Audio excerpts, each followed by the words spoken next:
Welcome one, welcome all to Pit Road Productions. A brand new season of the Almeida Racing League is upon us. For the last 2 seasons running, we've ran the Spec Racer Fords, but now we're turning to one of the other lower class cars in iRacing, one that everyone should be familiar with. We are racing the Global Mazda MX-5 Cup this season, and we're looking for an absolute gong show of a broadcast here today to kick off the new season at Charlotte Motor Speedway, the Roval layout. Yes, Zippy, I stole that one from you, from right under your nose. It's Daniel Zippy Salmon alongside me in the commentary box, Reese Gardner, and Zippy's also producing behind the scenes here on Pit Road Productions. Zippy, I am very happy to have Almeida back. We are going to be seeing if we can get some championship defenses going on. Who's going to rise to the top this season?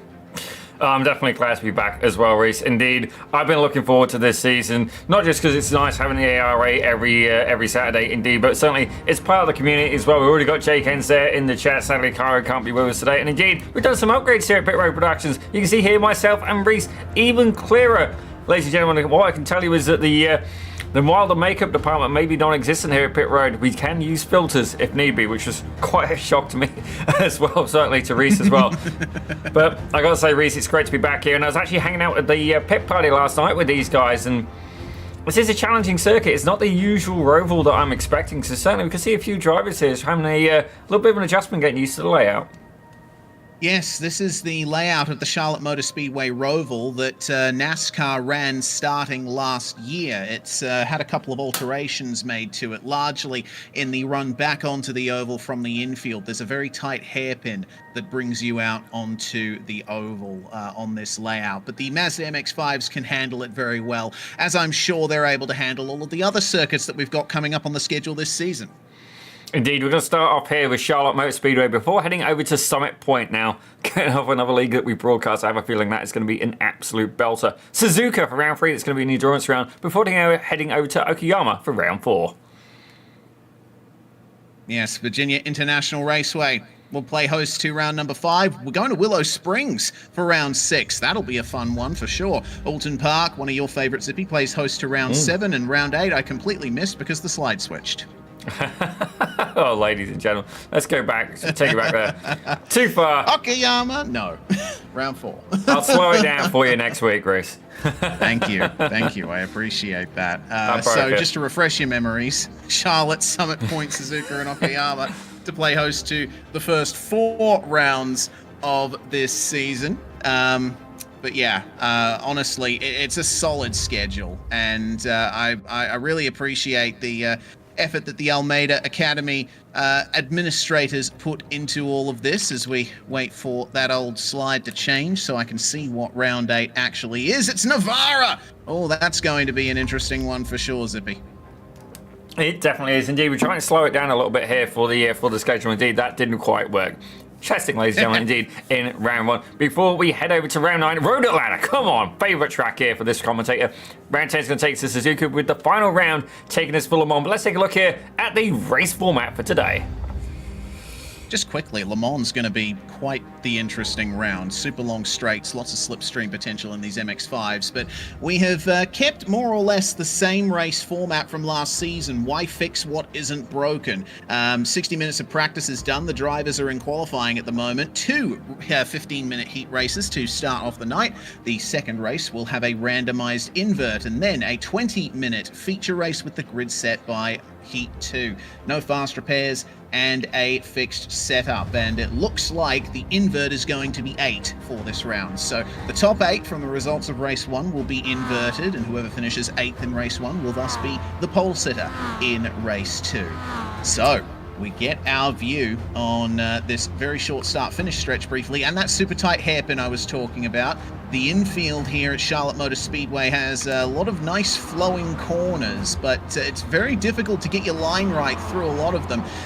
This being a NASCAR road course, it also has some pretty liberal track limits. As you can see, those blue and white lines there, it seems they are just for show in the infield. However, it's worth pointing out that you can't go below that double white line with a blue line in the center on the oval. Through the banked turns, you have to stay above it. Indeed, and taking a look here at the roster of drivers we got the biggest splits we've ever had, ladies and gentlemen, seeing upwards of 40 cars potentially, even 50 cars going to be here racing in each split, ladies and gentlemen. But let's take a quick look through and see some of the familiar names. Ladies and gentlemen, he's back. It's Leon Benvelsen, our favourite Dutch driver, has indeed made a return. Great to see him here, albeit surprisingly, he's in the club class, ladies and gentlemen. I expect to see him in Premier, if anything. Taking a big look through as well. Bas van der Lee, he makes a return as well. And not only that, we have a personal best attendance here for the driver cams as well. Bas van der Lee here making an appearance as well. Yes, I suppose if Leon Bentvelsen is our favourite Dutchman, Bas van der Lee is a very close second. It's been great to see him racing in the Spec Racer Ford last season. He put on some fantastic drives, and it'll be interesting to see how the MX-5 treats him. Altogether quite a different car from the Spec Racer Ford. Look who else is back. It's Sammy Hendricks, who we can always count on for some wild passes. Oh, absolutely. The man, I've given him this reputation from the moment we saw him here on the channel. Ladies and gentlemen, he will bump draft anything in a Miata. I'm absolutely looking forward to some of the shenanigans this driver's going to get up to. But we also have another driver we've not seen here before on Pit Road Productions, but he's a big association here. He's the CIO of Almeida Racing League. Indeed, he is Mr. Kyle Diaz-Castro. And fair to say, he's got some pace on him, ladies and gentlemen. He's up in P3 for the club class right now.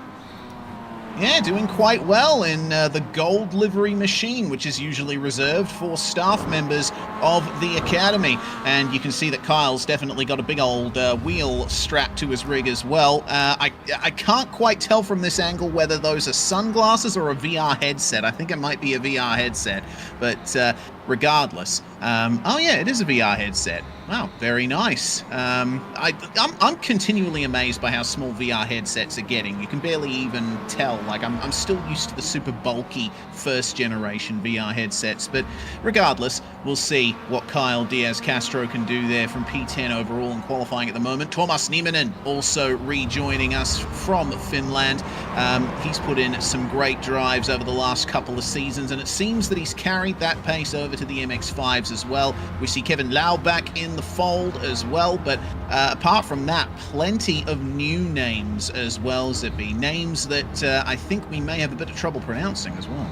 Yeah, I'm certainly looking to you for that one. Indeed, Brian Sabowski actually had fun with him at the pit party yesterday. Finally, he was of a similar pace as long as he was behind me. Once he got ahead, he pretty much checked out. He's going to be running in the club class this season, but this is a man as well, Rich Mises. He's making a return, the cool camel as well. This one we are going to put on full screen, and you are indeed going to see why. Certainly put on last season. Ladies and gentlemen, you can see here, he can clearly see the road. Yeah, certainly can. That VR headset is not blocking his view at all. He has got a clear view, and you know what? Best thing of all, it seems he has lost the ability to blink, so he will see every single turn and point, every single apex, every single exit wall as well, of which there are many around this circuit. It has a bit of a street circuit feel in some places with how close the walls are. It certainly does. This is a driver I'm definitely glad to see back. We missed you in the last round. Rupesh Pineni making a return. Indeed, he's in Premier class and definitely not surprised there. He's potent, ladies and gentlemen. Had some absolutely phenomenal battles there with Cairo Enns, who's not going to be here this week, ladies and gentlemen. He's going to miss this week and indeed another round later on in the season. But I can say I've seen a picture of the paint he's going to be running. It's absolutely phenomenal. Let's take a look here and a couple more drivers. We've got Brian Lenz here. He's making an appearance and indeed joining us on the driver cams today. Yes, he has. Very nice to see Brian back once more. Great to see so many drivers from last season returning. The MX-5 is a very popular class, and it's certainly something that we're going to be seeing a lot of over the course of this season. I've certainly had plenty of experience with MX-5s. There's another league I commentate with, another broadcaster that runs MX-5s, and I believe Brian Jabelski was a regular in that series. So potentially look out for him as being one of the guys who's going to be well on top. Kevin Adrian is right here as well, and he was very strong in the Spec Racer Ford.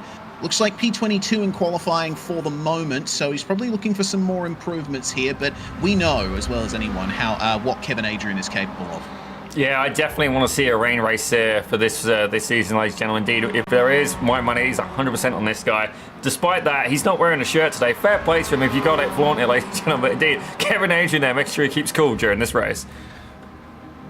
Absolutely. It is transferring into winter here in Australia, which means up in the Northern Hemisphere, you guys are starting to see spring going into summer. Kevin Adrian demonstrating the big sausage curbs around this circuit. Those blue sausage curbs are going to be a point of contention here. Very nice to see the smooth line through turn 1 as Kevin Adrian's going to take us along a guided lap here. Banked through turn 2 and carry a lot of speed through there. Turn 3, faster than it looks, and don't forget you can use all of that concrete between the corners if you so desire, but Kevin Adrian keeping a slightly tighter line to straighten out the exit. The edge of the tarmac is the edge of the racetrack in this section, so he carries a lot of speed coming over the hill and into this really fast sweeper, but you got to keep it tight to the right to open up the entry to this super tight hairpin, which is the slowest corner on the circuit, winding on the steering lock and making sure you nail the throttle for the run back onto the oval.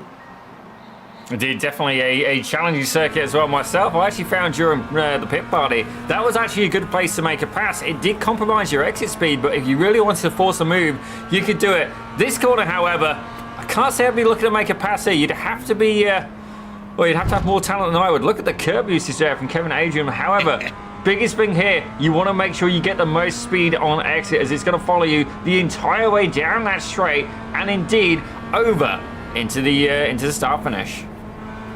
Yeah, running a bit high there in oval 3 and 4, and it looks like he was letting another driver go there. You'd want to stick tight on a hot lap. This final chicane is incredibly difficult to get right. It's twisty and slow, and the start-finish line is right there. So basically, once you're done with getting out of the final corner, you are across the line and starting another lap. No time to rest around here.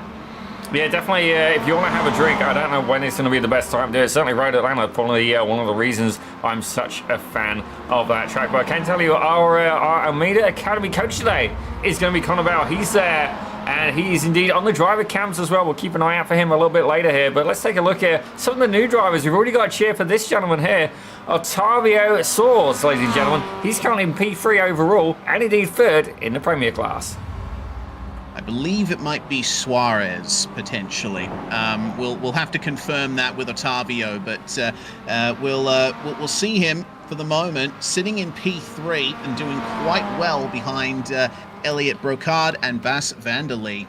Tell you what, Bas is really strong in this car. Like he was you know, top 10 at least in the Spec Racer Ford, but the MX-5 seems to suit Bas even better. We'll see what Otavio can do meanwhile to find his way across the line. Got to be careful not to hit the wall on the exit there. It's very easy to do. That lap is a 1 minute 40.48, and it looks like that might have been either an outlap or a mistake. And demonstrating as well that it's quite easy to lose the rear into turn 1. Well, I gotta say, here's an interesting paint, ladies and gentlemen. I can't quite work out. It's almost like it's almost like a camo, like a snakeskin kind of paint. But Anthony Lanassa, that's a name we've definitely seen before there, as he brings it to a stop. Indeed, we've got a couple of cars here in the pits, but I gotta say, I'm seeing a lot of Pit Road Productions logos on the back of these paints, and I better say, I'm pretty happy about that. Thank you very much, guys. Very happy to see indeed. Of course, Almeida Racing League has been with Pit Road Productions for how many seasons now? About 5-6 seasons. It's been a while. Really been, it's been incredible to see the development that the drivers have undergone in this league, and we're about to start a brand new season of that now as we go through the grid. Elliot Brocard is going to start on pole position with Bas van der Lee alongside him. The French and the Dutch have taken point apparently. The Canadian Otavio Soares is going to start alongside Rupesh Pineni, who was a very competitive driver last season. Anthony Lanassa starts in 5th place alongside Christian Kermitz from Estonia. Sammy Hendricks and Leon Bentvelsen on your 4th row. Bentvelsen taking pole in the club class with Ellis Vijk there, getting 9th place alongside Jakob Chepley, who rounds out our top 10. As we have a look here at P11, it's going to be Adam Meeker, a returning driver, as is this gentleman, Tulka Valcaseo. He takes 12. Brent Russell is going to be in 13th, with Kevin Lau in 14th. Kyle Diaz Castro, the man himself, ladies and gentlemen, representing Puerto Rico today. He's there in 15th, with Thomas Niemanen in 16th. Brian Lenz is going to be, whoops, too far. Boy. Brian Lenz is going to be there in 17th, with Jeremy Childers returning back again to split one. He's there in 18th. Ivo Serafimov, he's there in 19th, with Kevin Adrian rounding out your top 20.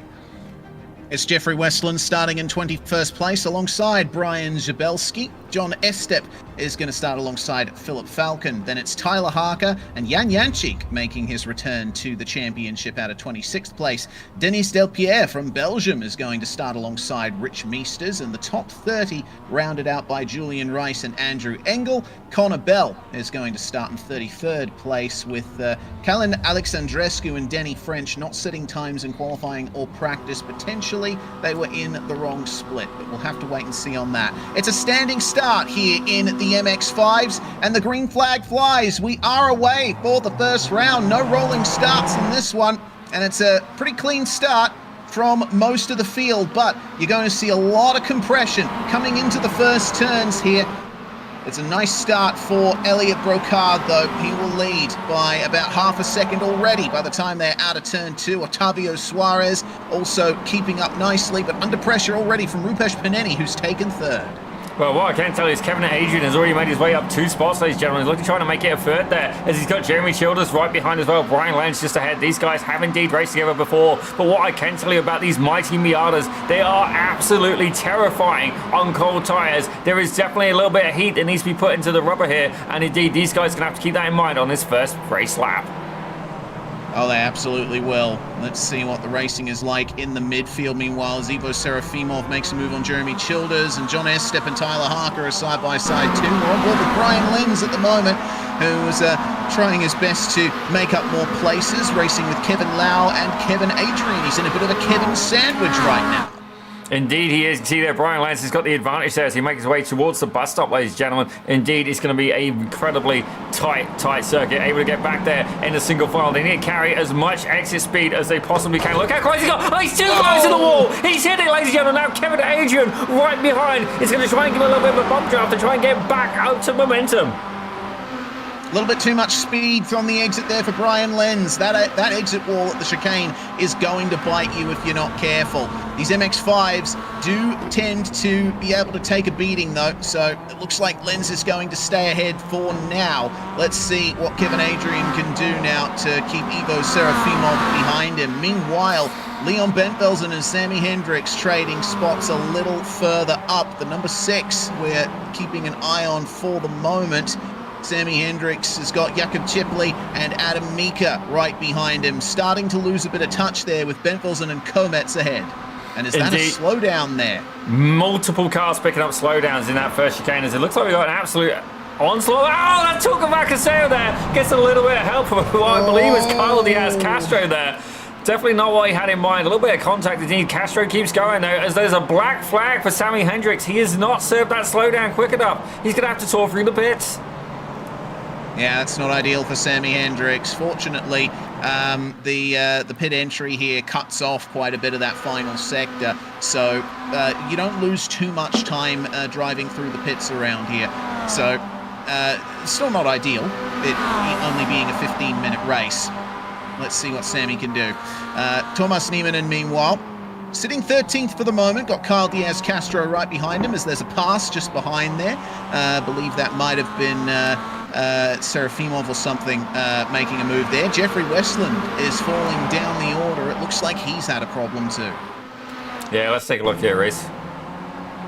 Yeah, his car's heavily damaged, and it was a run-in into the chicane here on the back stretch. Did he lose the rear end? No, he went too deep and then lost the rear end head-on into the barrier. Yeah, definitely easily done. It's actually finding the Miata and the braking is it's quite a bit of a challenge, ladies and gentlemen. But right now, let's take a look here. Leon Bentvelsen getting a little bit of a pressure here from Christian Komets. Yes, Christian Komets is doing quite nicely at the moment, keeping himself in 7th place, and was 6th at the line, but he is fighting hard with Leon Bentvels, and it's on for the lead as well. Elliot Brocard and Otavio Suarez really working themselves out nicely at the front here. Rupesh Pineni apparently apologized for an incident at the hairpin. I'm not entirely sure where that came from. That was back on lap 1, I believe. Regardless, it seems like he's continuing on nicely in this position. The slipstream kicking in very nicely along the oval. Our top 3 are breaking away from everyone behind for the moment, but these guys aren't the fastest ones on track. Leon Benvelsen currently holds the fastest lap at a 1:34.3. That's 7/10 faster than Brocard could manage. Indeed, and what I am starting to notice as well is they were starting to pull away a little bit there from Bas van der Lee and the rest of the pack, but not quite. The last couple of corners, that gap's closed down about 7/10 per second. Indeed, Bas van der Lee and Anthony Lanassa, both of these guys, they're seasoned. They know that they need to work together if they want to stay in this lead pack. You see there a little bit further back though, Leon Bentvelsen trying to hang on to the top 5. Yeah, Leon's looking quick here. We'll have to wait and see what he can do on this next lap to hitch onto the back. Looks like some pretty big gaps forming in the field as Kevin Lau is in the midst of a very tight fight here. Losing spots there was Jeremy Childers. And it looks like Jabelski's had a problem. A very big problem for Brian Jabelski, falling down the order massively. We will see what happened to him here. Jabelski is very competitive in MX-5s. Looks like did he get some help here? Yes, he did. Slowed up for the slow Jeremy Childers and then got hit from behind coming out of the final corner. That's a shame. It looks like our very own Connor Bell's got caught in an incident as well. Let's find out what happened. Oh, that's Connor. Yeah, okay. So Connor Bell was the one who hit Jabelski. That's not ideal. But does happen in a field as competitive as this. Speaking of, how about the lead? Elliot Brocard getting a tiny bump draft there on the exit of Oval 2. And defensive now versus Otavio Suarez. Lots of curb being used. These cars are two-wheeling it through these chicanes, and you notice there on the exit, you can cut that exit there. You can run below the blue and white line before you get onto the banking, and it looks like Otavio is using that nicely to get maybe a few centimeters of extra advantage over Elliot Brocard. Oh, he thought about making the move there, but not quite possible there into the final corner. Clear overtaking opportunities are elsewhere in the lap. Yeah, I'm starting to wonder when Rupesh Pineni is actually going to go for it. Indeed, we know he's quick, we know he's potent, but he's sitting back. He seems to be quite content in third. You know what? I think Rupesh, his race strategy has come on no ends and bounds since joining the academy. When he first joined, don't get me wrong, he had pace, but he's got even faster, and his racecraft has improved so much as a result.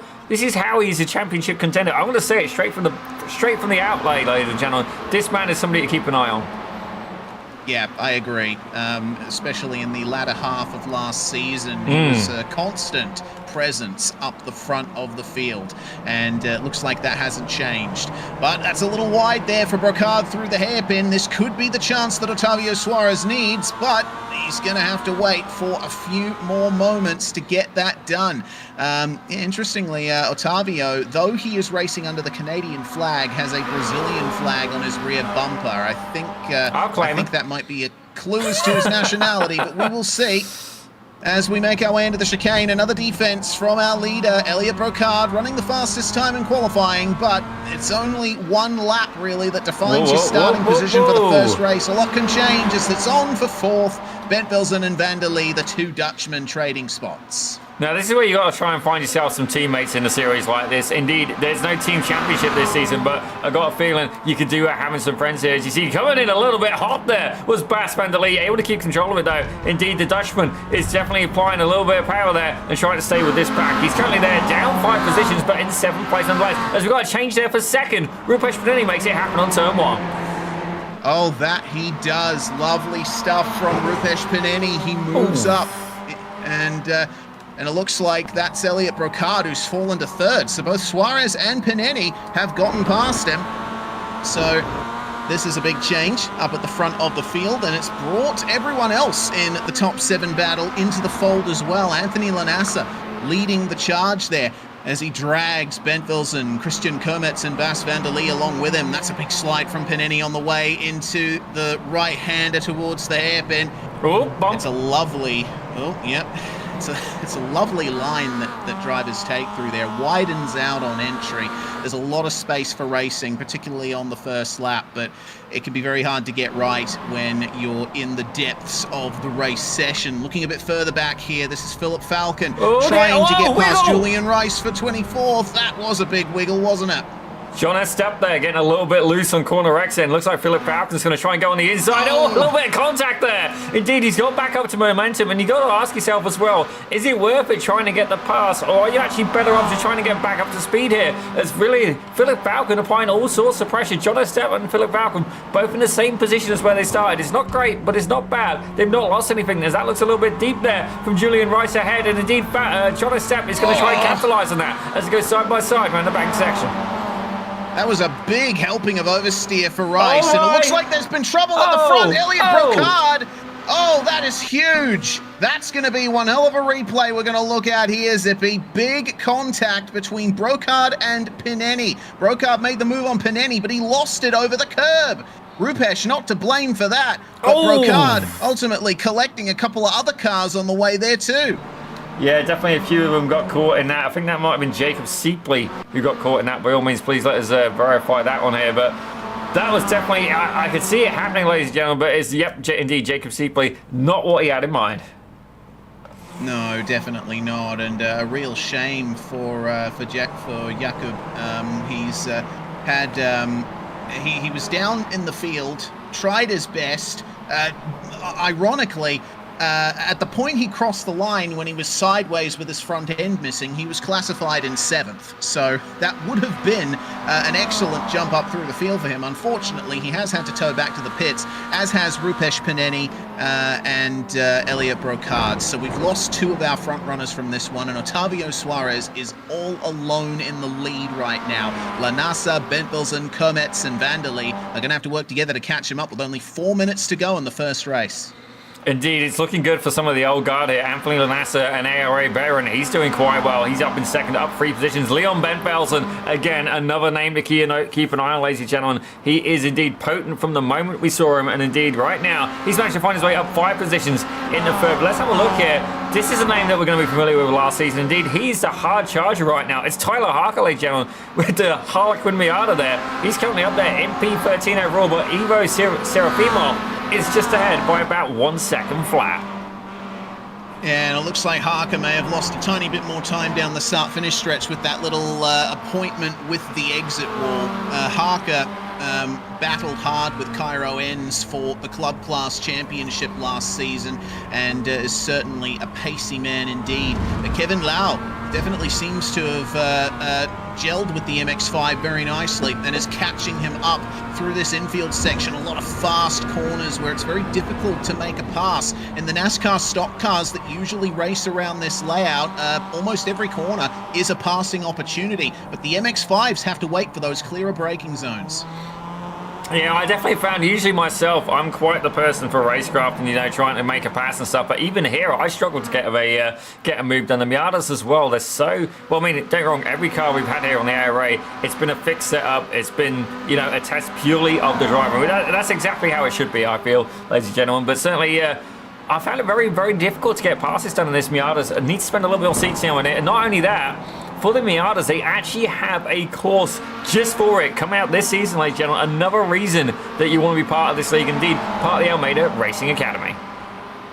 Yeah, indeed, best coaching service in the business, and has been helping drivers get better at racing, both in the sim and real life, for quite a few years now. And just $25 a month, I believe, gives you access to all of the material from Swelio, Almeida, and friends. Move up the inside for Kevin Adrian. He's going to get into 8th, passing Iles Veik there on his way through the first turn. He's certainly marched his way up through the order, hasn't he? Up from 20th place at the moment for Kevin. Yeah, he's currently the hard charge, ladies and ladies and gentlemen. He's took the title away from Tyler Harker. Indeed, definitely, I want to see what happens if we get some rain here. My money is always going to be on this guy. I've first-hand experience of racing Kevin in the rain, and I would strongly encourage it. You know what? If we don't get a rain race this season, I'll put one on, ladies and gentlemen. How about that? We'll have a rain race just to prove a point, ladies and gentlemen, just how quick this guy is when it starts to get a little bit damp on the track. But right now, it doesn't matter. It's a dry condition, and Elias Vajic is applying all sorts of pressure from Hungary. Yeah, certainly is. Let's see what Vike can do as he catches the slipstream of Kevin Adrian down the back straight. Sorry. Really hard to pick your braking point for the chicane. You're braking almost between the 4 and 3 markers that are hung on the fence there. And honestly, I love what they've done with that chicane in recent years. The original design was more of a bus stop, and it was quite hazardous. What's not hazardous for Anthony Lanassa, potentially, is a pass up the inside. He does collect the curve, and, well, as the white flag flies, that's going to be Lanassa getting back past Leon Bentvelsen. And Christian Komets is going to take advantage of that, but Bentvelsen holding strong around the outside of turn 1 and keeps the position into 2.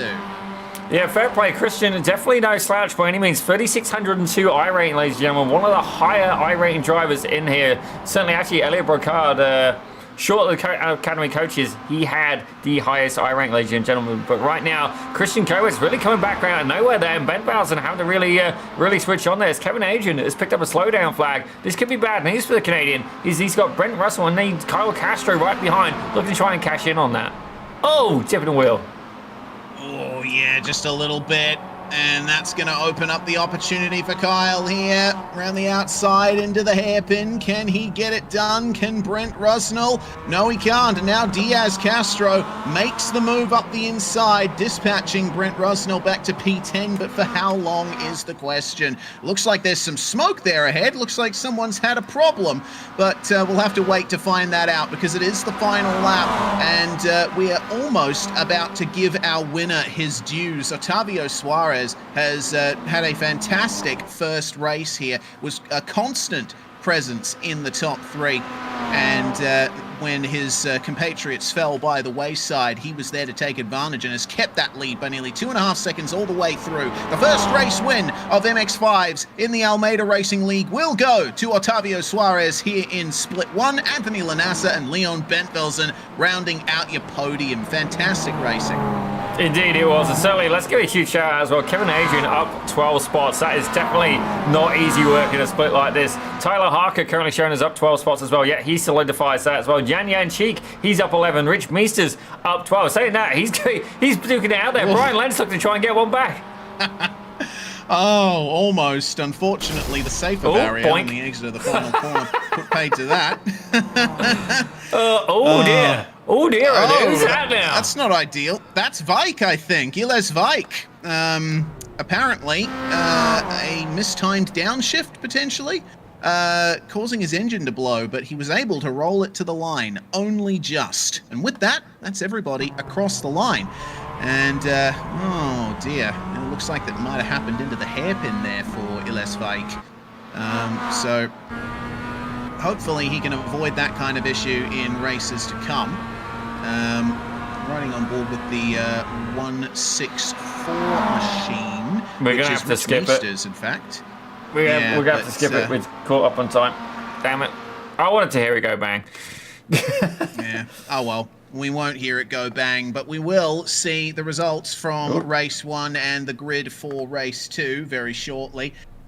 It was Otavio Suarez who took victory, with Anthony Lanassa in second, Bentvelsen in third. Club class driver on the podium in the first round of the season. Christian Komets and Bas Vanderlee are your top 5, with Adam Mika, Thomas Nieminen, Kevin Adrian, Carl Diaz Castro and Brent Rusnell rounding out your top 10. A good showing for the club drivers. Indeed it is. As we have a look here at P11, that was taken by Ivo Serafimov with Kevin Lau in 12th. Tyler Harker takes 13th with Jeremy Childers in 14th. Yan Cheek in 15th with Rich Meesters in 16th. Barely getting it over from Brian Lenz in 17th. John Estep took 18th with Brian Sabowski in 19th. And Philip Balkan rounding out your top 20.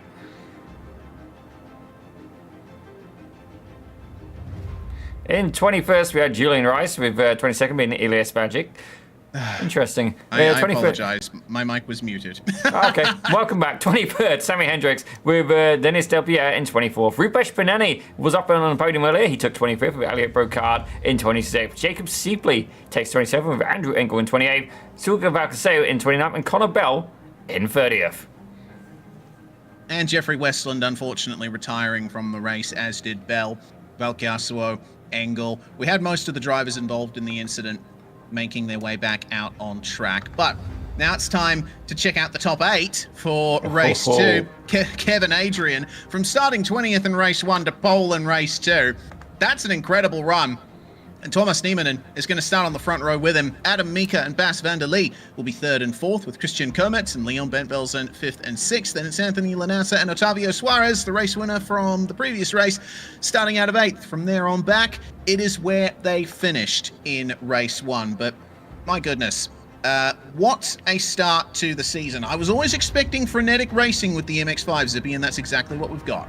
Oh yeah. Actually, that was. I thought it was going to be more chaotic, in all fairness. But I got to say, the top split drivers really demonstrating just how much skill they've got, and indeed how much racecraft they've got. As it's going to be Kevin and Adrian here on the pole.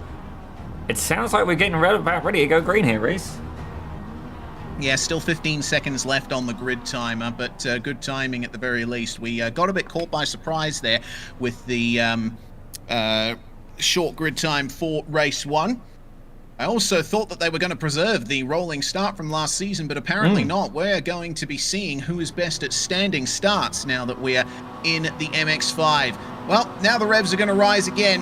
Those 2-litre inline 4-cylinders are going to be revving themselves silly here as the smoke blows on the way to the standing start. And Kevin Adrian gets a clean run off the line, as does Niemanen. They're going to fall into line nicely into turn 1, but it's all on for 4th on back behind, side by side between Van der Lee and Kometz. And for the moment, Leon Bentvelsen holding on nicely in the midst of the top 10. Seeing some moves further back as well. Drivers that had a poor race 1 trying to make up positions as best they can. As around goes Brent Rusnell. Looks like contact there, and that's happened in front of a few other cars as well. It appears that Rich Meesters and John Estep having trouble with that. Yeah, definitely. Yeah, it's John Estep there who ended up absolutely devouring the wall. Rich Meesters, though, he's still running indeed, as right now you can see there. Incredible. Julian Rice, though, I'm not sure he's supposed to be in this split, so let me try and work that out here in a few minutes. Oh, move up the inside, though, on Philip Falcon at the hairpin. Yeah, it's not very nicely done. No, certainly isn't. He came here to race, and he is certainly racing. Well, we come onto the back straight then. Top 3 still very close together, but it would appear that the top drivers from race 1 have not quite been able to advance forward like they hoped. There's a car around in the background there. That's Rice. Oh dear. Oh dear, oh dear. Well, there you go, ladies and gentlemen. Around. We were wondering if he was supposed to indeed be in this split. Well, he's managed to make a short exit here on the second race, but certainly Kevin and Adrian right now is leading the charge with Thomas Niemanen and Adam Mika there in third. Bas van der Lee. These 4 drivers in the top 4 are indeed returning ARA members, and you can see there definitely getting some good racecraft in here at Charlotte. Yes, one driver that hasn't gotten the opportunity to get more race time in is, in fact, the man who started on pole for race 1, Elliot Brocard. His connection dropped as this race was starting, so unfortunately, he has been unable to take the start. He has reconnected to the server, so hopefully we'll see him again in race 3. But for the moment, these are our protagonists up the front. Kevin Adrian, club class driver, leading the way. Thomas Niemanen and Adam Mika chasing him, but it seems that Van der Lee and Kometz, now that the tyres are more or less up to temperature, are starting to make a charge. There's a move behind. Otavio Suarez is making a move for the first time in this race. He's dispatched Anthony Lanassa. Well, what I can tell you, ladies and gentlemen, I just took a quick look here. Julian Rice is supposed to be in split 4. Don't get me wrong, that's not stopped him, ladies and gentlemen. He was tangling with these guys in the top split, so fair play to him here. As let's take a look here, our academy coach is Connor Bell, and he's currently back there, up 9 positions in P21. Yep, working things out nicely is Mr. Bell, but he's all alone on track at the moment. Iles Vike is a long way ahead, about 3 seconds or so, but he might see some overtaking opportunities present himself there. That's Jakob Shipley, who's had a problem at the chicane and lost a few positions now, running down in 20th. So Connor Bell will be able to catch up to him soon enough. The front pack has compressed, and my God, has it compressed. Kevin Adrian still leads the way. There's been no position changes since we saw the move that Suarez made on Lanasa, but have a look at how close all of these guys are. The top 13 are all covered by the same pack in my timing. Yeah, indeed they are. Kevin Lau at the back of that pack. He's just about hanging on here to Yan Yanchik, who's currently there in P12. He's up three positions at the moment. You see Tyler Harker. I got to say, while it's not the most inspiring paint, you can definitely pick him out of the crowd. Oh, that you can. There's no missing Tyler Harker. With I believe he's actually running one of the paint jobs you can download on Trading Paints that actually tell you where all of the car's panels are in the PSD file to edit the livery, so it makes it a bit easier for you to see where your paint is actually going to sit on the car. It's an interesting livery choice, but I'm not going to complain about it. Christian Cometz is going to give a little bump Whoa, to sneak attack! Out of nowhere, Otavio Suarez making the move for 6th. I had no idea he was even there. I gotta watch that because that was incredible. Nice outbraking move coming into the chicane. And Suarez, he's certainly making moves. He picked up the slipstream nicely and managed to pass one car on the way in. Almost was 2, but not quite. But Suarez has already showed that he knows how to win here, and I think he's going to be taking his time with these moves. Yeah, that was an absolutely fantastic. I mean, it was cheeky, don't get me wrong, but fair play. He made it stick and it was clean. Nicely done, Otavio. Yeah, very, very nice. And it looks like he's already latched onto the back of Bent Belsen too. Meanwhile, Iles Vike down to P18 now, with Rich Meesters just up ahead. We see that Philip Falcon, Jeremy Childers and Rupesh Paneni aren't too far ahead of these guys either. Rupesh, remember, was a top 3 competitor in the first race, but he hasn't been able to quite make the moves forward in race 2 that he would have hoped. Now he is leading that pack for 14th place. Indeed, that's definitely not going to be a bad idea, ladies and gentlemen. You've got somebody like Rupesh here at the front of the packers. Around they go. That's Ivo Serafimov there, having a little bit of a detour. Yeah, Serafimov coming out of the hairpin there. Looks like it might have been contact with another car. The MX-5 does not have traction control, but it often doesn't quite have the power to light up the rears on the exit. On board with Brian Zabelski, who has a lot of MX-5 experience under his belt, but apparently in a field like this, he is certainly got a challenge. Look at that there. That's Iles Vike that's gone deep in the chicane, and that's going to be a freebie for Zabelski, as well as Connor Bell and Jakob Shipley. Did you see? He must have had the right rear wheel of that Miata at least a foot and a half in the air then. Yeah. That's what you can expect. The MX-5 handles curbs very nicely. You're going to be seeing a lot of curb hopping this season, I'm sure. Yan Yanchik, meanwhile, making some good moves here. He's made his way up into the top 10 and just dispatched Anthony Lanasa, who's fallen back to P10 now. Kevin Lau will be the next driver to try and challenge him. See the trailing of the brakes as they come through this turn. The MX-5 is one of the rookie cars, one of the first road cars anyone drives on iRacing. For that exact reason, it really teaches you those basics in brake control, being able to rotate the car through the corner, and teaching you that momentum is everything. Indeed, certainly it's so hard to get these things up to speed here that you've got to really make sure you don't go and overcompensate the things. Right now, Leon Benbelsen now is going to be the next one on the chopping block. The 33 there of Ontario Suarez. Otavio. Pick a word, ladies and gentlemen. I think the Canadian flag might have been a bit of a Pavlovian response there as he makes the move for 4th. Okay, Otavio Suarez is on a charge now, isn't he? He absolutely is. Don't get me wrong, he's only up 4 spots, but he's trying to make him at the top of the field. One win was not enough, and Kevin Adrian is holding on to this pack. But you got to wonder, though, Adam Meeker, he's trying to go round him now. Honestly, in this scenario, I think I'll be trying to help him along. Yeah, I would be too, but the move is made, and Adam Mika gets into P1, and Thomas Niemanen is going to try his best to take advantage of all of this, but he's going to get swamped there. Otavio Suarez gets by. He's going to make the move for second as well, as he's alongside Adam Mika on the way through turn 1, inside line. This battling is allowing Kevin Adrian to drive away. Yeah, that is exactly what he wants to see. Here's Leon Benvelsen goes up on the inside. Sneak attack there from the Dutchman. Indeed, we're going to get a good view here of the back of the 184. You got it done on the quarter entry, but on exit speed, he's going to be compromised. He's going to be dependent there on the draft from Adam Mika, but is it going to be enough? Kevin Adrian now, 7 tenths per second clear. Can he keep it going, or indeed is he going to disappear on the back straight as Mika gets into a slide? Benvelsen goes side by side.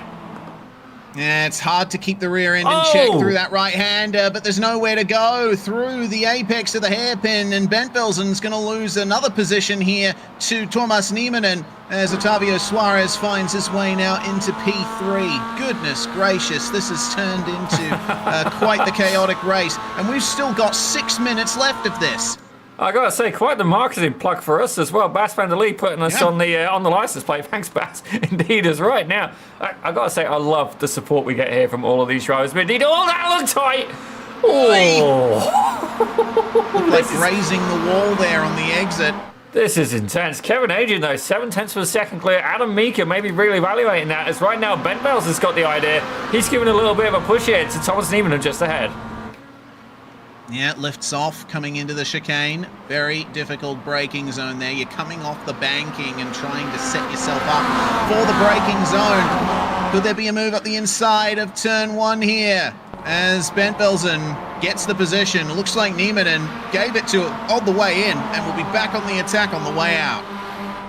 Indeed, this man's definitely shown that since he arrived, he's been promoting Otavio Suarez. We got to figure that out. Somebody correct us after the show, by all means.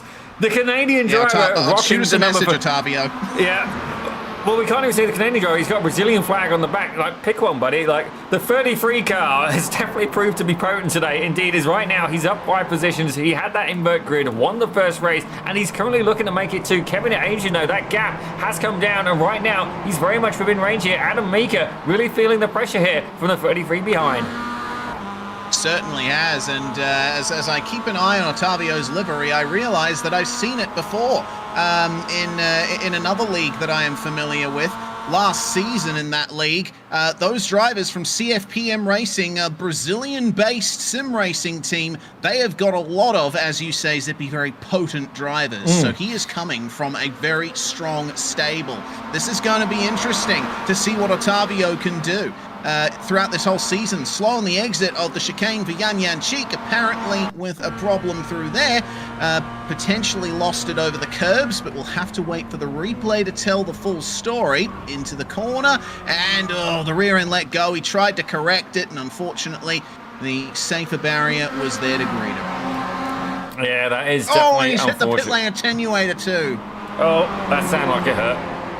Yeah, just as you cut away there, Zippy, I saw him hit it, and goodness, that was not ideal for Jan. Apparently not much steering response in that car, so that's rather difficult. Hopefully Jančík has a better run in race number 3, but we'll keep our eyes peeled here on this battle for the top 4. Leon Bentvelsen trying to get a run at Adam Mika now up the inside through a corner that is, if anything, just a lift in these MX-5s, if not flat out. Makes the move for 3rd as the battle for the lead is back on. Defensive on the way in, trying to keep 3rd place. Focus on the exit. That's wide for Kevin Adrian. This could be the chance that Otavio Suarez needs to get into the lead.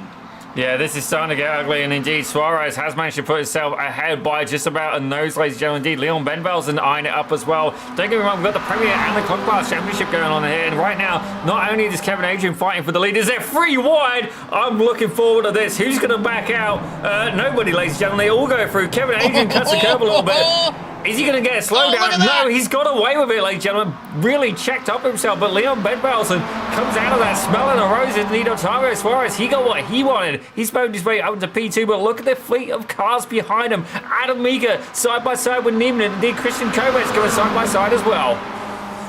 This is a crazy battle, but Otavio Suarez played that really well. He backed out of getting involved there. And, you know, half of racing is racing smart, knowing when to be in the battle. And I think Otavio Suarez certainly used his experience to good measure there. He didn't make the move for the lead, but he managed to get himself second, and he survived to fight another corner. Kevin Adrian still holding on to third and still looking super pacey though. Oh man, there's a reason he's not wearing a shirt, ladies and gentlemen. Right now, this man is sweating. He is giving it everything. Indeed, this is one of his best races we've seen so far. The Miata, not a car that he usually drives. Certainly used to seeing him in a Formula 1600, sometimes a Spec Racer Ford as well. Certainly we just did 2 seasons of Spec Racer Ford in the Almeida Racing Academy, which I say thank you very much indeed. I did love the fact we had that. Not only that, we had it at the PRP 250th show as well. That followed by the Radical SR10. Again, a huge thank you to everybody in the community for coming out for that. But certainly, Kevin Adrian, not a car that I've seen him really using much, but certainly seems to be working well for him so far. Further back, though, Kevin Lau is going to start us up. But we're going to go back to the lead here as Leon Benbels and Otavio Suarez are duking it out for P1. Oh, and that's a bit wide for Bentvelsen at the second apex of the chicane. Suarez just avoids running into the safer barrier himself on the exit, but the move is made for the lead for the number 33 with 45 seconds remaining in the race. And I think this should be the white flag that they will come up to here. The battle is still on. Bentvelsen needs to pull out every single trick in the book to try and get past Otavio Suarez here as the white flag flies. It's very close behind though. Thomas Nieminen under pressure from Adam Mika and Tyler Harker. Mika getting up the inside of turn 1. More speed for both Harker and Nieminen. Oh, look at that. Tyler Harker's run up the inside was immense, but can he keep the position? They're side by side. My goodness me. MX-5 racing is always intense, and I really should have expected racing like this. This is exactly what the MX-5 brings you every single time, side by side again between Nieminen and Mika. They are not leaving each other alone, and Tyler Harker and Anthony Lanassa will take advantage. Oh! That's Lanassa! Oh dear. Big problem there for Anthony Lanassa. Must have been contact, and it was. Trying up the inside there into this fast right-hander, and yeah, the number 88 there of Kevin Lau will likely be deemed at fault for that, but it is the final lap, and it's time to see who's going to take the win here. It's still on between Otavio Suarez and Leon Bentvelsen, but Suarez has gotten a great exit out of the final chicane, and it seems that Bentvelsen may not have much response for him here. As they come to the final corner, the slipstream gets picked up. It's going to have to be a desperate late lunge from Leon Bentvelsen. But Otavio Suarez sees him coming and positions his car well through the final corners. They come, and Otavio Suarez is going to take the second win. Oh, that was close. Kevin Adrian and Christian Comets, only a few tenths between them. Super tight there for 8th. Rupesh Pineni finding his way up into the top 10. Very solid drive from the Indian as Jakob Chepley, despite his problems earlier, still getting 14th. Very nice run from him. Up 13 spots, attaboy there from Jakob. High charger in that race was indeed Connor Bell, ladies and gentlemen, your academy coach. Rupesh Pineni, if you exclude the coach, he's making it up 17 spots, so absolutely fair play to him. I've got to say, we are absolutely spoiled here today, Reese. Like, I'm lost for words. I knew it was going to be good, but myself, obviously, I love the Spec Racer Ford. I didn't realize it was going to be this good. Wow. Can I just say, Zippy, welcome to MX-5 racing. Oh, yes. I guarantee you're going to be seeing racing like this every single week for this season. It is a fantastic car for broadcasting. Everyone has a chance to make a move.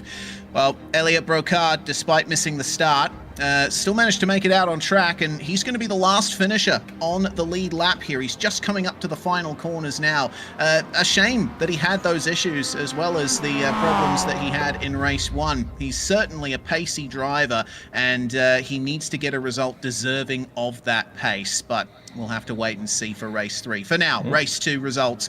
Octavio Suarez taking 2 from 2 so far, with Leon Benfelsen and Kevin Adrian really repping the club class nicely, 2nd and 3rd, with Christian Komet getting across the line in 4th, with Thomas Niemanen just behind. Tyler Harker, Adam Mika, Rupesh Panini, Connor Bell, and Bas van der Lee are your top 10. Indeed, as we have a look there, P11, it's going to be Rich Meters with Philip Falcon in 12th. Kyle Diaz Castro, the man himself, takes 13th with Jakob Seepley in 14th. Jeremy Shoulders is 15th with Brian Sabalski in 16th. Andrew Engel takes 17th with Tuka Bakaseo in 18th, with Jeffrey Westland in 19th, and Anthony Nasser having to settle for 20th. Sammy Hendricks only made up 2 spots in this race. 21st for him. Ivo Serafimov spinning out of the hairpin has to settle for 22nd from 11th. Dennis Delpierre finishing in 23rd ahead of Kevin Lau, Julian Rice, and Elliot Brocard. Last finisher there. Yan Cheek, unfortunately, having a couple of big crashes at the midpoint of the race, and Iles Andres Veik, meanwhile, has roughly the same issue. Brian Lenz, Brent Rusnell, John Estep also with big issues in that race. They'll be looking for the slightly longer race too to keep themselves in the running here. But for now, Zippy, well, now that we're in warm-up, I understand you've had a chance to catch up with Kevin Adrian. Well, Kevin, obviously we're into a new season, a new car. The MX-5, it seems to be working well for you. Tell us a little bit about how you've been having such great success here at Charlotte. Well, actually, I qualified really bad. I was down in 20th, so my spotter told me I should be fighting for the podium, but it was a race late. I got up to 8th in the first race, and then got into first thanks to the invert, and just trying to hold off those guys. It's a lot easier when you're in front and you don't have anyone battling with you, but towards the end, Octavio, Leon were really pushing me hard, and Adam as well, right in the last corner. We had a good little battle there, so lots of fun. Still working on the car. It's not the easiest car for me yet, but I'm getting there. Well, it certainly is, you managed to get a podium already, indeed. So certainly fair play to you, indeed. It's looking good for the Club Class Championship as well. Definitely a start to keep in mind. But we're going into the 20-minute feature next. Certainly, this could be a good opportunity for you to score some more points. Indeed, I do wonder, could you be leading the championship after the first round? With Leon, I don't know. He's pretty fast, but we'll try. I'll try my best. Well, Kevin, as always, it's an absolute pleasure to be speaking to you. And indeed, we may have roasted you a little bit there for the absolute manliness of racing without a shirt on. But indeed, you are working hard. And it's fair to say, ladies and gentlemen, it's paying off. Larry the Cable Guy will tear off his sleeves, while Kevin Adrian tears off his shirt, ladies and gentlemen. Indeed, that's how you get a podium here today at Charlotte. Kevin, we're going to leave you to it. But again, huge congratulations. And hopefully we'll be catching up with you again after you make it onto the podium. Sounds good. See you guys later. Lovely stuff from Kevin Adrian. And while we have a moment, we're going to take a breather here on Pit Road Productions and have a word from the Academy themselves. Now he's here teaching all his secrets to all these drivers. This is Almeida Racing Academy, where every champion has a starting line. The sim racer turned real world superstar, Suelio Almeida. It's Connor Bell racing in his own backyard for the very first time in the NASCAR Canada Series. The workshops helped out so much. Something about battling with somebody faster than you, it just pushes you that little bit further, and I was able to just keep developing my skill. I can kind of commit more with the exit there. That was good. If you do take sim racing seriously, it does impact your racing technique for the rest of your life. I know how the car is going to perform around these corners because of the model I have in the sim. Just the benefit of sim racing when you go into real life, I don't think people quite realize it yet. You have infinite track time is the biggest factor. You are able to try so many things, and the physics that are simulated in the sim nowadays, especially iRacing, are so close to real life. Creating champions. Suelio Almeida is a master at his craft. He's outclassed a Le Mans driver, a European Le Mans Series racer. These guys are among the top 0.02% in the world. Designed to create champions. First NASCAR Canada start. First NASCAR victory for Connor Bell. Connor Bell standing on the podium here today. This is the Almeida Racing Academy 3.0. Wait a race, buddy, wait a race.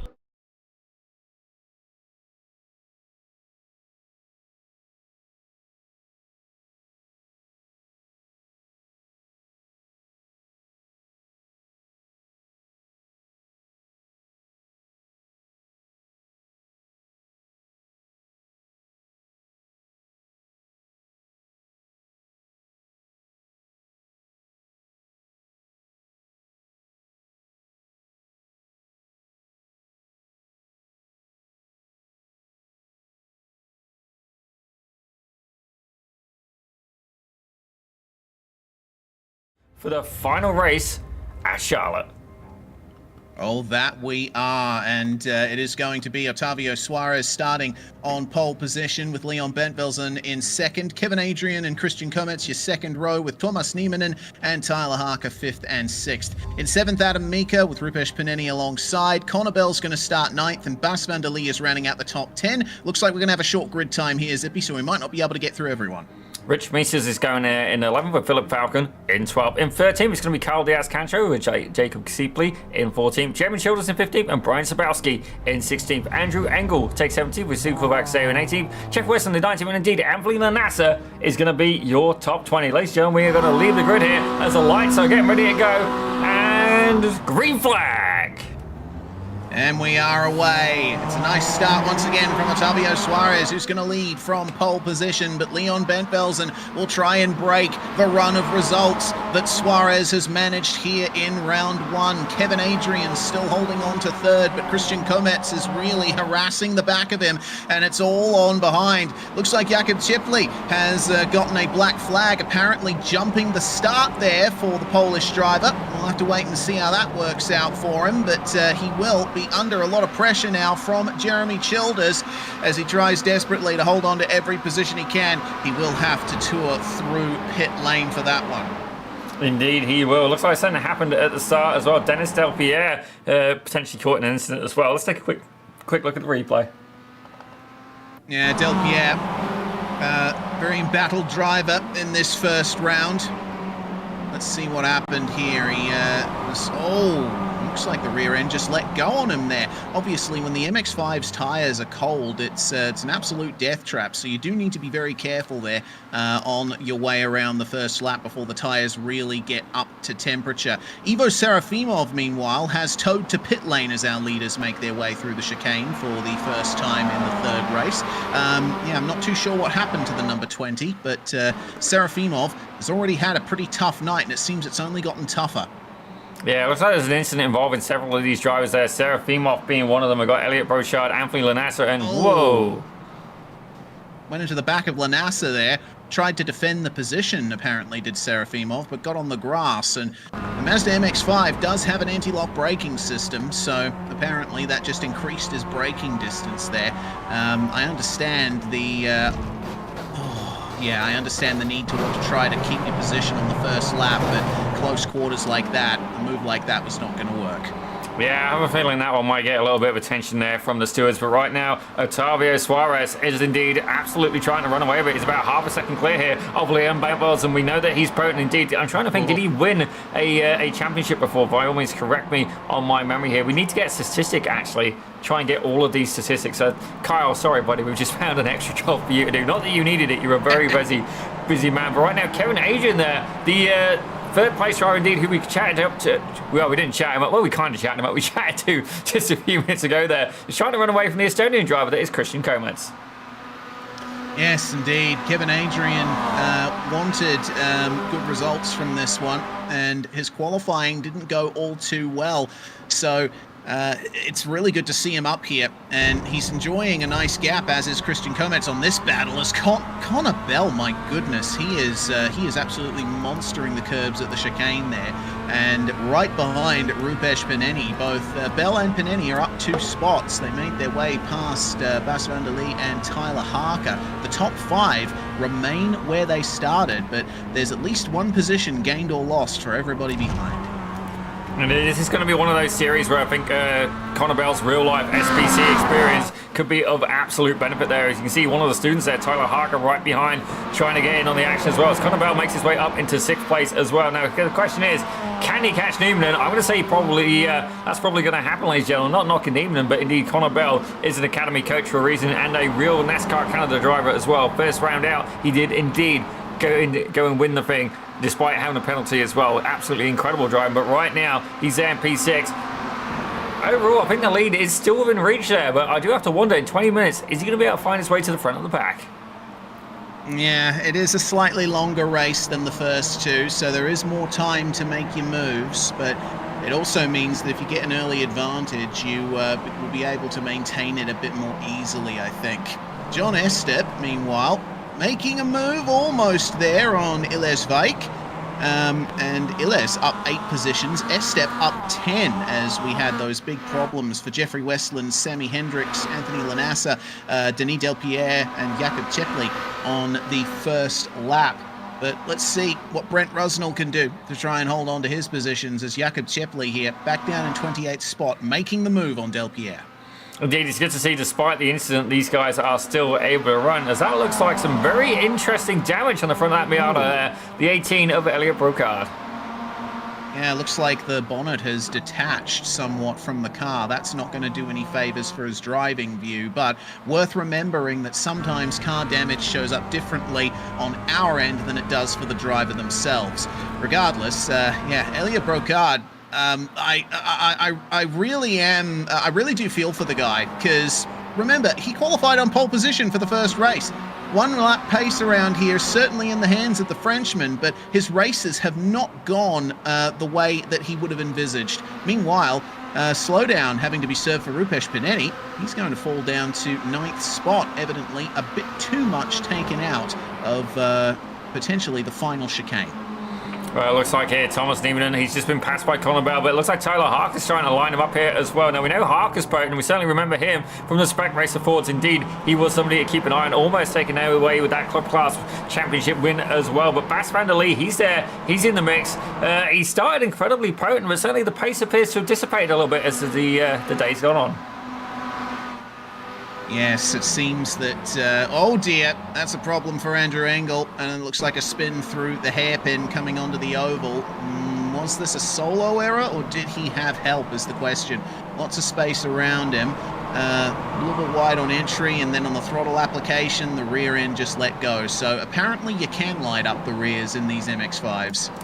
Yeah, you definitely can. Here's Kevin Lau now, looking to try and hold off the likes of Julian Reese, who is, without a doubt, in the wrong split. But don't get me wrong, I mean, he's doing some good racing, ladies and gentlemen. But despite that, he will get black flagged from the race entirely. None of the points will count. Indeed, he's going to find himself in a little bit of trouble there with the Almeida Racing Academy administration team.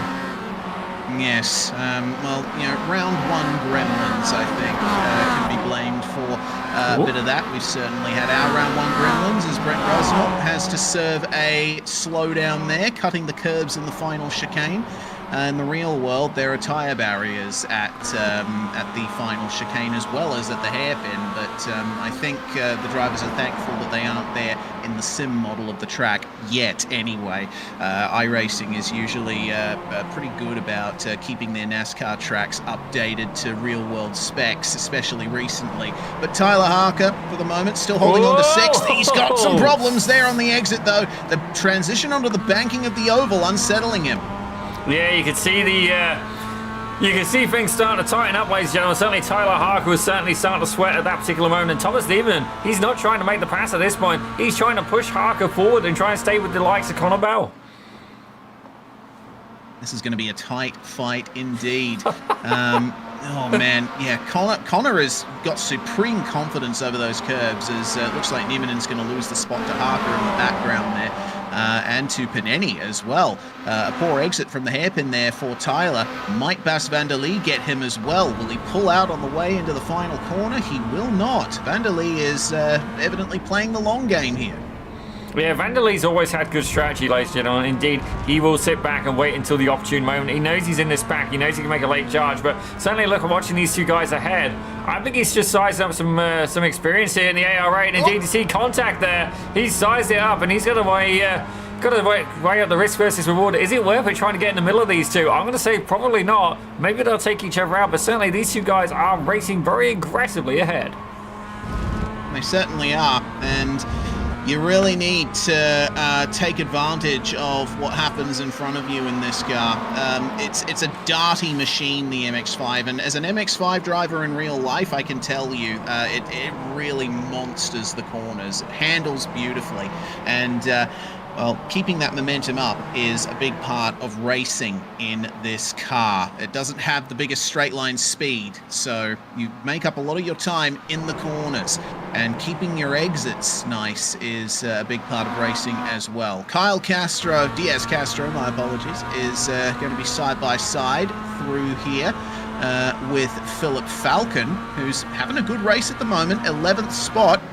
We usually saw him racing around sort of top 15 area in the Spec Racer Ford and didn't always have the best of luck in the races, but looks like Philip Falcon is another driver who the MX-5 seems to suit a bit better.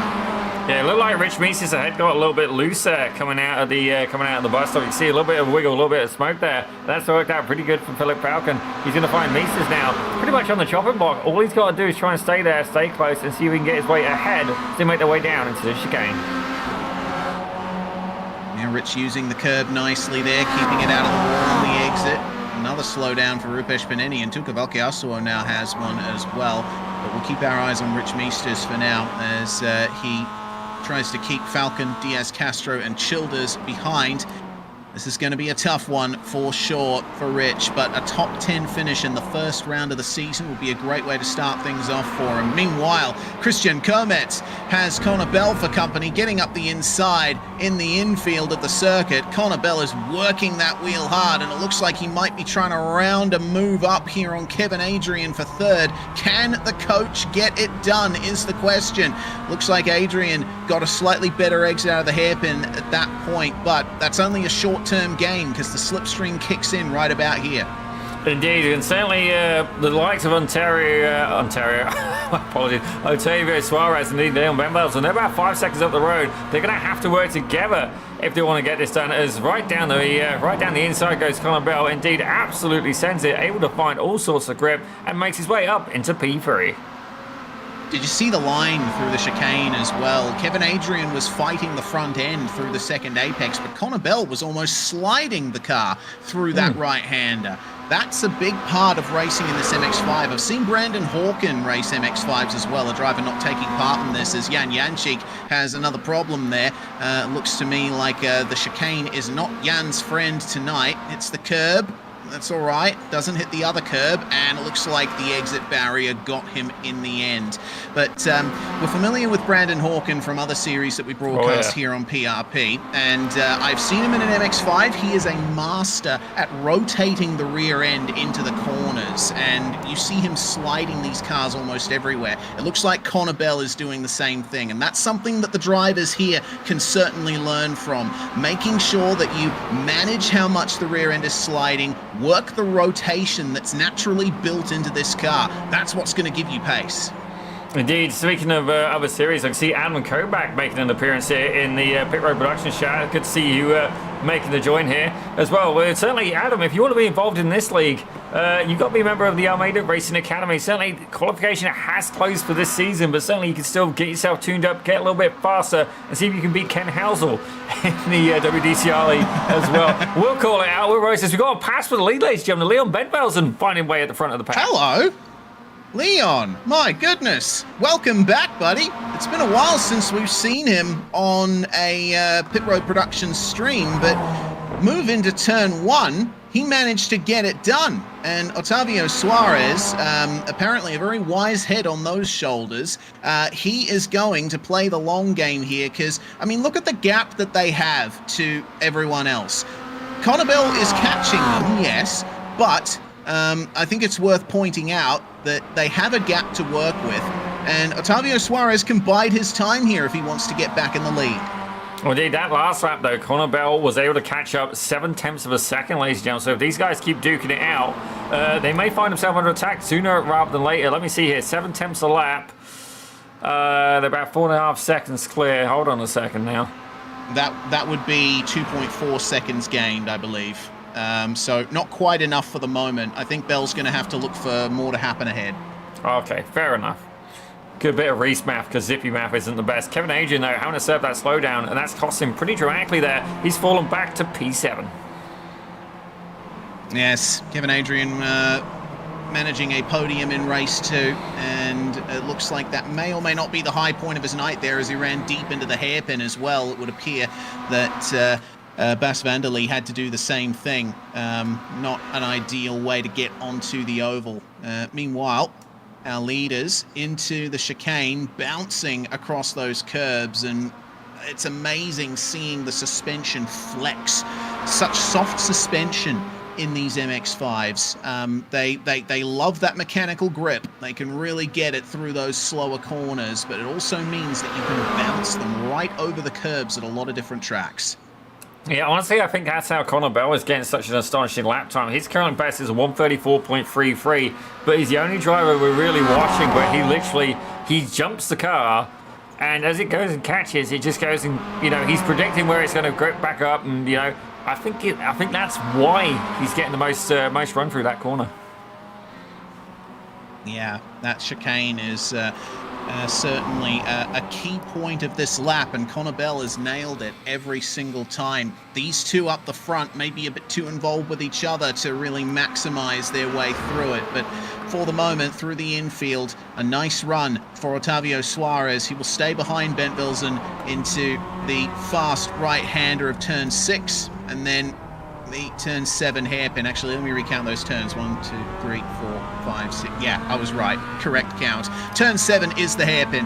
Otavio Suarez getting a good run out of it, and we'll get the slipstream on Bent Wilson once again coming into the chicane, but will he go for the move? Well, honestly, I'm hoping he does, because if he does, it means that Connor Bell may get a chance to catch up. You see there, the gap down to about 4.2, 4.3 seconds. Indeed, Octavio goes and puts himself at the front of the pack, but is Bent Wilson going to fight back? He's just a 10-5. It looked like a little bit of contact there between first and second. Yeah, Suarez running deep through the chicane and had to keep steering to get out of the safer barrier on the exit, and Bent Wilson took advantage of that. He's going to take advantage again coming into the final corners here, and well, Otavio Suarez is going to let him have that one in the short term, but he's still close enough to get slipstream down the oval. My timing is telling me 3 laps to go, and at about a minute 34, minute 35 per lap, that lap count seems accurate. Meanwhile, battles back outside the top 10. Rich Meesters holding on to 11th. He's chased by Jeremy Childers and Christian Kermetz. Brian Jabelski not too far behind these guys either. Looks like something happened between them there. That was quite the off, and Kermetz going straight through there. I'm not entirely sure what happened. Yeah, that's trying to make sense of why Christian Kermetz has indeed fallen down through the order so much. Currently down 9 positions. Indeed, Kevin Adrian down 8 as well. You can see there a huge pack of cars ahead of him. But currently the hard charger in this field is this gentleman. It's Elias Vajcik. Yeah, Vike has managed to now make up another position here. Yes, as he finds his way past Tuka Valkyasuo. A lot of space given on the way in as Kyle Diaz-Castro and Philip Falcon are continuing their fight for the last positions in the top 10. No slipstream for either of them. Philip Falcon will be hoping for a little bit of side draft as they make their way around the oval. And man, this circuit is such a good track to watch races at, because you've got cars going through multiple spots in the frame from those blimp views, haven't you? Side by side into the chicane, and Philip Falcon is going to have to yield. Indeed, nice pass there as further back. He's still looking to try and make it up another position. Kevin Lau is, he's pretty much close, ladies and gentlemen. He's about 6 seconds ahead. But right now, Tuka Valkyasuo is not taking it laying down. Indeed, he's trying to find his way back up to P16. Yes, Tuka now up 1 from his starting spot. He's going to have to work a bit harder now to get that slipstream back. It's rather difficult to accomplish as, Andrew Engel getting in the wall out of turn 1, and it looks like that destroyed the front right suspension, and he had to tow in the end, unfortunately. He's joined in the pits by Elliot Brocard and Denis Delpierre, and Delpierre was sent back to the pits due to connection issues, so unfortunately his Belgian internet not quite up to scratch at the moment. Hopefully it's a bit better for him next round, as up the inside goes Otavio Suarez at the turn 7 hairpin. The cutback underneath from Leon Bent Wilson. The lead battle is on, but Connor Bell is only 3 seconds behind.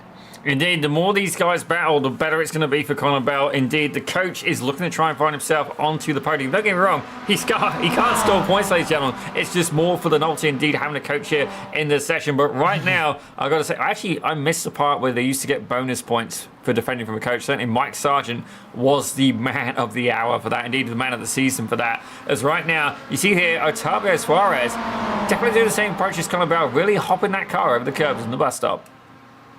Yes, it looks like he's trying to gear up for a move into the final chicane here to start the final lap, but I don't know if I'd do it if I was in his position. I would probably just sit behind and wait for the slipstream down the straight, but they're going to do it. Contact between the leaders, and across the line, Otavio Suarez will lead, but Ben Velzen is still right there, and Connor Bell has made up a mammoth, something like 2 seconds in just half a lap. Yeah, the look on that man's face right now, he can see it's almost like he's playing with his food before he eats it. You know, he can see the opportunity here, and with the slipstream especially, this could be a little bit of buy one get one free action. Don't get me wrong, I'm not knocking these guys, but they put themselves in a scenario now where Connor Bell, he has this opportunity to potentially go and challenge for the lead spot on the podium.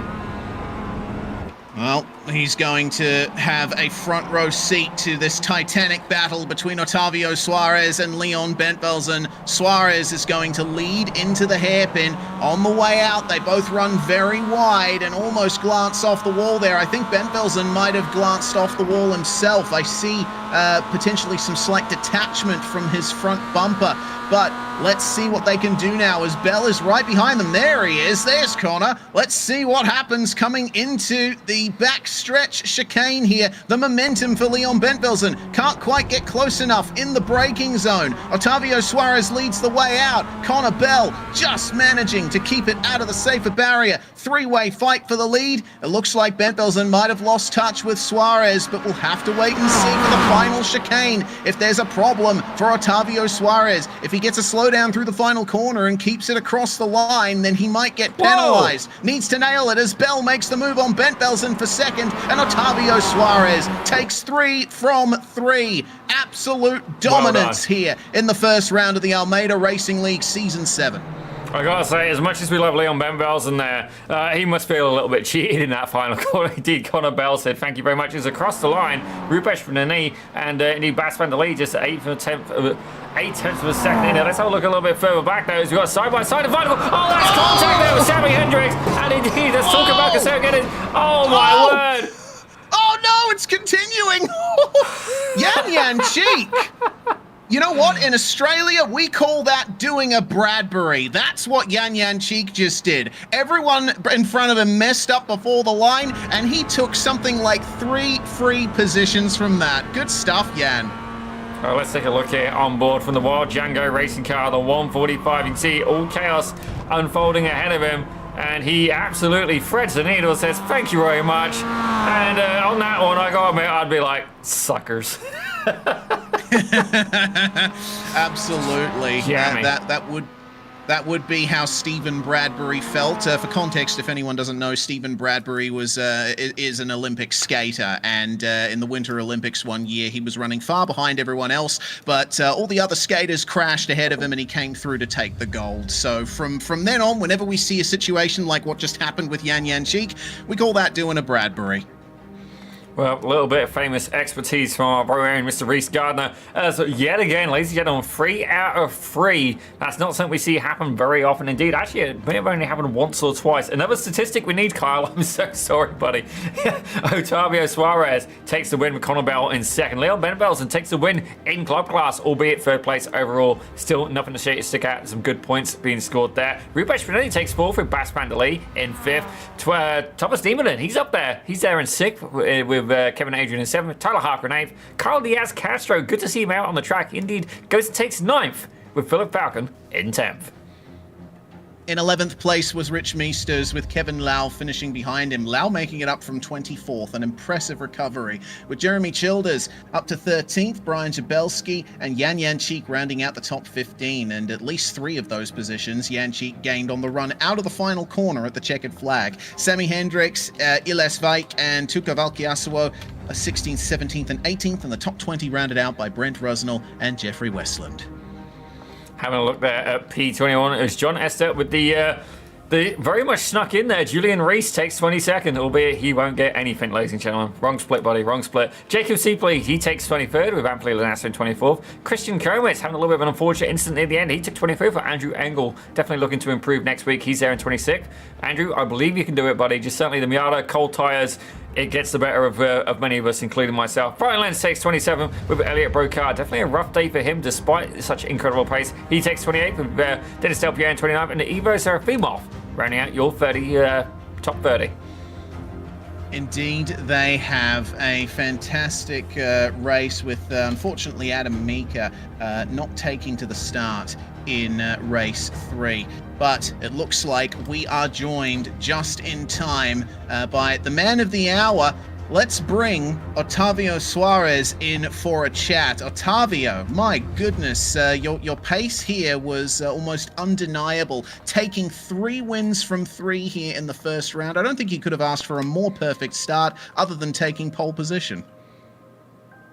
Oh man, it was unbelievable. It's the first time I'm able to attend the league because I'm in the West Coast and sometimes the time doesn't work out very well for me. But it was a thrill. A very good race. Leon almost had me at the end. It was a nice battle. A lot of nice battles all across the grid. Really fun. Really happy to be participating in this season. And we're happy to have you here. I certainly recognize that CFPM livery from other leagues, and I know what reputation your team has. So it's good to see you out here. It was really tough on that final lap in the third and final race with Connor Bell bearing down on you and Leon. Were you just monitoring him there in your mirrors? Oh yeah, when I saw that Connor was third, I didn't want to attack Leon because the moment we start to fight, he would catch us very quickly, as he did.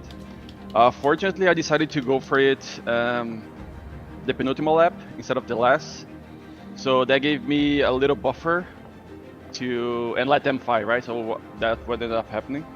So that worked out well for me, but it was scary to see him catching behind me. Well, catch Leon, he did. Catch you, he did not. And so pretty much a perfect score from the races here to start off the season, and it'll give you a nice buffer coming into round 2. Yeah, for sure. I gotta say, I love this track, so I don't know if I'm gonna perform as well the next one. I hope so. A lot of practice next week. But yeah, looking forward to it. As are we. Thank you very much for joining us, Otavio, and congratulations on taking all 3 race wins today. Thank you. Otavio Suarez, huge performance here in the first round of the Almeida Racing League C7. Zippy, you've caught up with Connor Bell. Indeed I have. As Connor, you turned off your camera for the interview. Good start, buddy. Good start. Oh, have I? Yeah, you did. We were there. Oh, we're I happy did. we have an academy coach on, and indeed he's now. Oh, bless you. He's now a little bit camera shy, but certainly Connor definitely had your work cut out for you. What did you think was going to be the outcome here with the academy taking over to the Miatas here, especially at Charlotte? Definitely not the familiar layout. What was you predicting here as a coach? Well, I'm not sure what I was predicting, honestly. I wasn't totally sure entering the event. It's the first time in a long time that I've personally driven the Miata, and I'm sure it's similar for other people, at least racing wheel to wheel. So yeah, wasn't sure what to expect, but it turned out to be some really great racing from what I saw. Hopefully my camera's back up for you, by the way. It Zippy. is. Yeah, you're good. Look at the camera, buddy. Look at the camera. Hey, there we go. But no, I think the racing was great. Typically, I think round 1 is always a little bit more chaotic compared to, later on in the season. But if that was the standard of racing for, round 1, I'm really excited to see where we get to in terms of racecraft for the rest of the season. So should be good.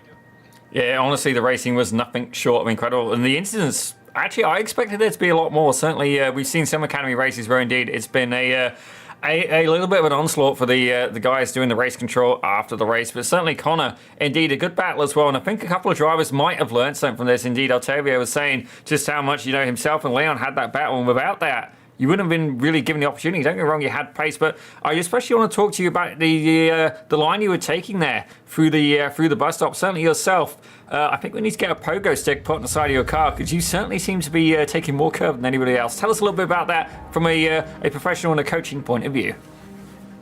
Yeah, I think the Miata has been pretty good in terms of being able to take curbs. So yeah, I had minimal practice coming into today. My only practice was probably 20 laps, 25 laps in the pit party yesterday, but I found that it does take the curbs pretty well, and you're going to be able to cut down on not only track distance, but also the radius of the corner. So, yeah, took a lot of curb into the bus stop, took some curb in some other places, and it seemed to work out. Well, certainly, Connor, you were just mentioning the pit party a moment ago. For those who aren't familiar, would you like to give a quick overview about what that is and why, indeed, they need to be part of the Academy if they want to take part? Yeah, so pit parties are really fun events to practice racecraft. So essentially what we do is we'll grab 30, 40 guys and girls, and we'll jump into a hosted session, and all we're going to do is just run through some mock races. And at the end of those sort of 10-lap runs, we do a big review. We look at all the incidents, and we'll talk about what we can improve on for the next races and the league race on Saturday. So it's a really good way to be in a controlled environment without iRating and safety rating at stake when we're practicing racecraft. And if you want to be a part of it, you can head to almeidaracingacademy.com and sign up for a membership. Well, ladies and gentlemen, I had the pleasure of being there at that pit party. Yes, indeed, it was absolutely fantastic. Certainly myself, you know, it's more of an interactive learning experience, which for some people, okay, that works for you, and for some, you know, they want to take in the information at their own pace. But that there, you not only are you getting to have the likes of Connor Bell overseeing, you know, the session and seeing what's going on there, but you got drivers from all 4 different splits there racing, so it gives you a good eclectic mix. And indeed, it also lets you check out to see how quick the competition is as well. So I've got to say, absolutely fantastic stuff. Indeed, Connor, well done for getting 2nd place here in the feature race. But we're going to leave you to it, as we should really have a chat here with our 3rd place finisher. That is Leon Benwelsen. Yes, indeed. And might I say, Leon, a very warm welcome back to a Pit Road Productions booth. And what a way to return to our fold. On the podium in all 3 races, you seem to really enjoy this MX-5. Yeah, thanks guys for having me back. Good to hear you all again. Yeah, MX-5 is a sweetheart. Absolutely. Yeah, if you handle her carefully, she does everything you want. Yeah, well, you say that just as our production feed has you airborne across the curbs in the final corner. But the MX-5 really likes the curbs, doesn't it? Yeah, it eats it pretty well, actually. If you have a good throttle application, it can take a lot. Yeah, throttle application was a big part of the racing today, and especially in your battle with Otavio Suarez in the final race there. Throttle application, a huge part of the process, but also keeping up that mid-corner speed and knowing where to make the pass as well. I suppose it helped that the slipstream was very powerful down the back straight too. Yeah, absolutely. Absolutely. I think he would have cleared me otherwise. Thank God he made some mistakes as well, so I can keep it in draft. Otherwise, you probably would be a goner.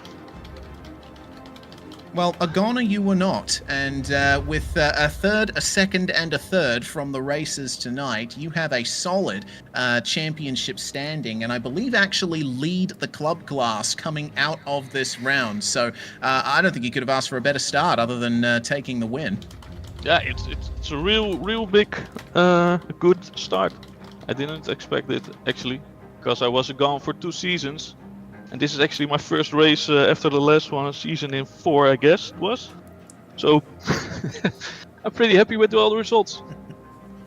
Indeed, as you should be. I mean, yeah, that was actually before we did the 2 seasons in the Spec Racer Forward. So you certainly missed out on the exciting racing in that. But I mean, I think you made up for it with the amount of excitement you saw at the front in all 3 races tonight. Were there any other big battles that jumped out to you?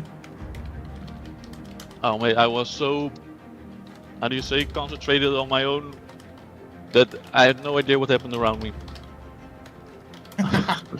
Not at all. Fair enough. Fair enough. I don't blame you. You got to have a laser focus to be racing against the kind of competition that was at the front today.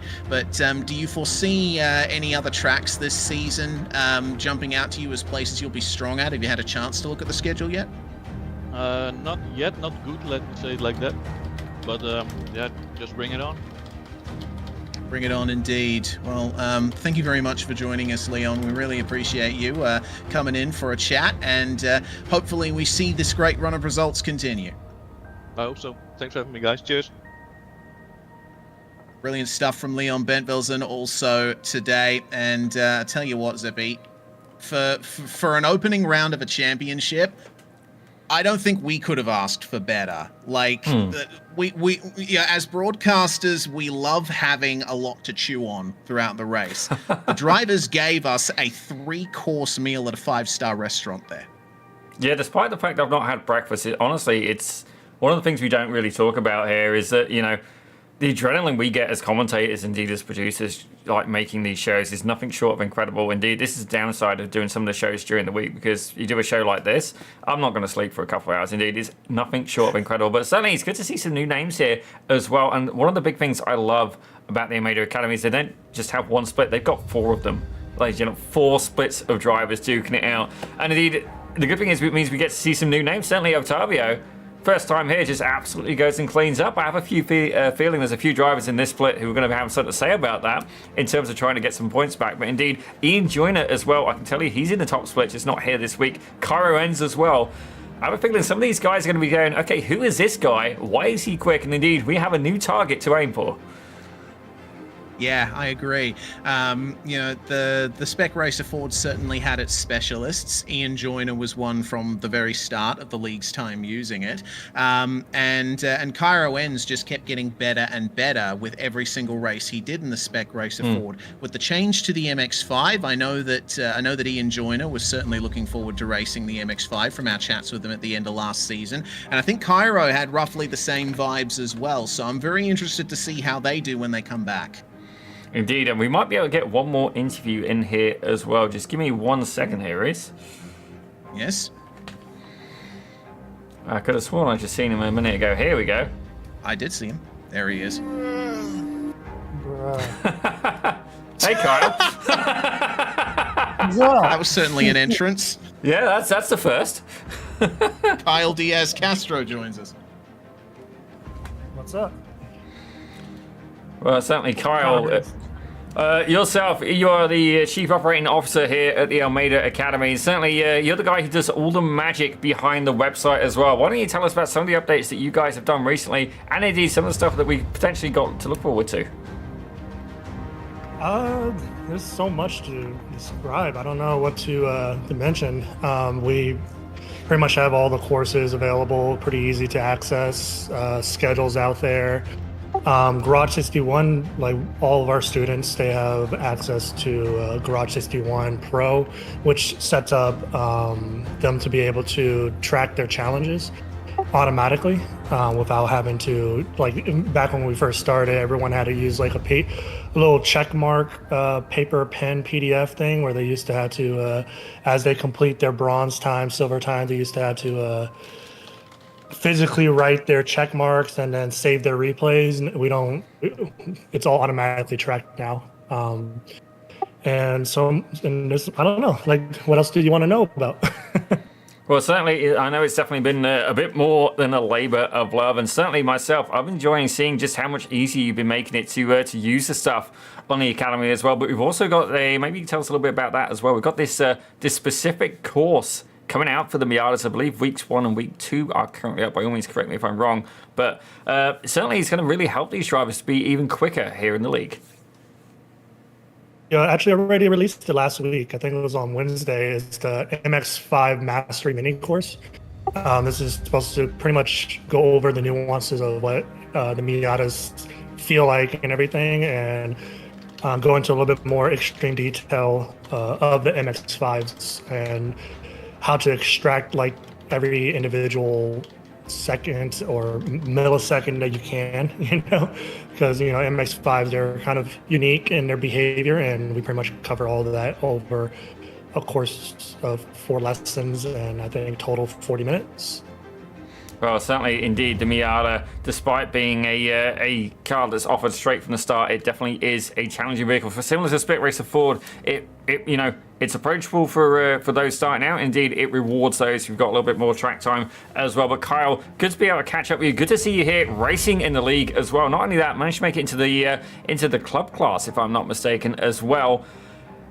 Are we going to be seeing potentially a ARA staff member potentially challenging here for the championship? Well, we are going to have to wait and see. Ladies and gentlemen, Carl Diaz-Castro, courtesy of the Almeida Racing Academy. But Reese, I think it's just about that magical time here. We're going to have to bring the show to a close.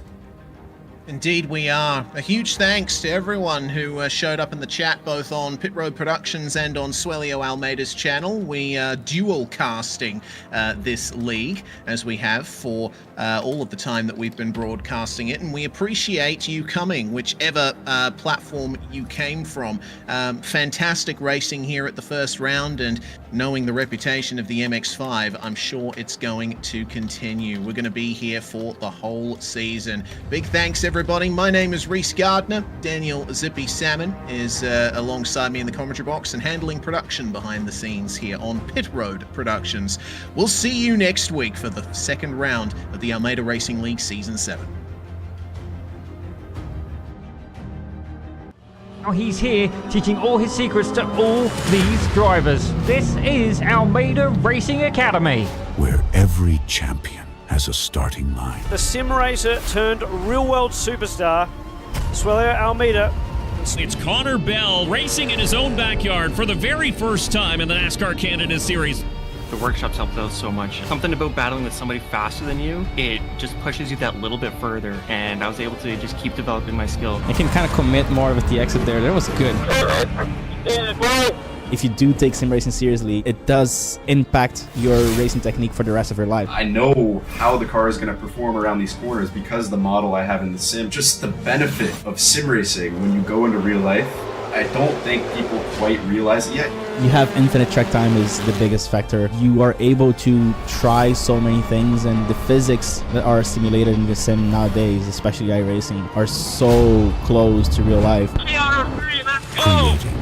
Swelio Almeida is a master at his craft. He's outclassed a Le Mans driver, a European Le Mans Series racer. These guys are among the top 0.02% in the world. Designed to create champions. First NASCAR Canada start. First NASCAR victory for Connor Bell. Connor Bell standing on the podium here today. This is the Almeida Racing Academy 3.0. Wait a race, buddy. Wait a race.